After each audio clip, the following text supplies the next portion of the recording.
baby daughter, Sarah, at the age of just 5 weeks. All she has left now to grieve over are pictures on the mobile phone. She can't weep over her daughter's grave. Syrian refugees who die here are refused by Lebanese cemeteries. Sarah's family had to pay hundreds of dollars to bury her illegally in an unmarked grave, which they're now forbidden to visit. The hardest thing is to lose your daughter and not be able to visit her grave, to smell the earth.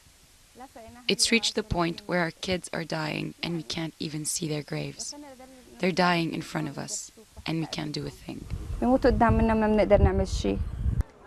That's just one of many problems facing more than 3.5 million refugees who fled Syria, as weeks turn now into months and months into years. And inside Syria, more than 7.5 million others have fled their homes or are living under siege, like here in eastern Ghouta, near Damascus. 2 UN Security Council resolutions have failed to bring relief here. We asked the United Nations to open up humanitarian corridors, to provide the 2 most important and basic things for the children, food and education. Save our children from ignorance. The aid agencies have been struggling on the ground to deliver relief in the most difficult and dangerous of conditions.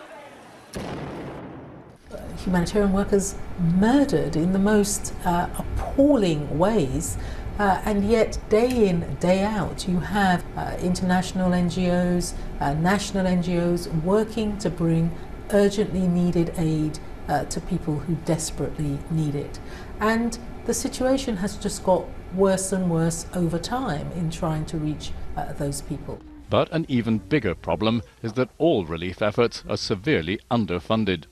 More than 20 international organizations, including Oxfam and Save the Children, have blamed the United Nations for failing to follow up on those 2 important Security Council resolutions to save civilians. They say it's a failure of political will. Because at the moment, there are fewer people around the world diplomatically engaged on this. The funding is drying up. And really the prospect is that Syria and Iraq are being abandoned to their own fate. And that is just unacceptable. That's really contrary to the whole purpose of having a UN Security Council. For millions of Syrians like Ghassoun and her family camping in exile or inside Syria, there's currently no hope of a solution.